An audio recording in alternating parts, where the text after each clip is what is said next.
Cinema చూస్తే తప్పేంటి, చూడొద్దని ఎక్కడుంది? సినిమా చూడొద్దని ఎక్కడుంది?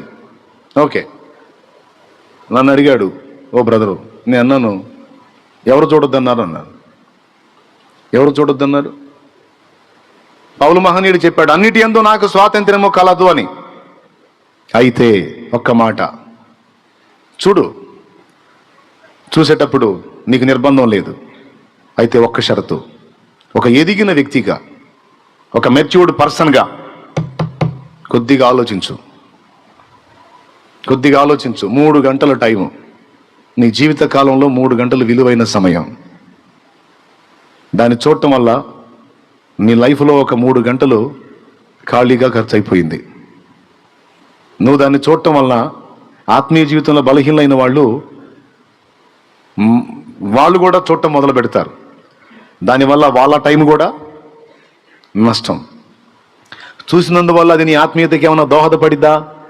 నీ మనసులో లేనిపోని ఆశలను రేకెత్తించిద్దా? అంటే నీ మనసులో లేనిపోని ఆశలను రెచ్చగొట్టిద్ది, నీలో శరీరేచ్ఛలను పెంచిద్ది. దానివల్ల నీకు కానీ నీతో కూడా ఉన్న వాళ్ళకి కానీ ఏ ప్రయోజనం ఉంది?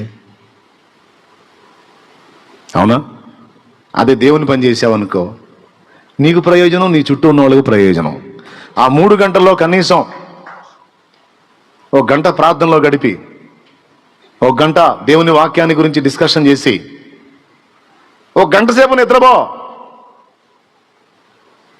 హాయిగా శరీరానికి ఆరోగ్యం, మనసుకు నెమ్మది, మైండ్ రీఫ్రెష్ అయిద్ది. ఎంత బాగుంటుంది? నీకు మేలు, చుట్టూ వాళ్ళకి మేలు.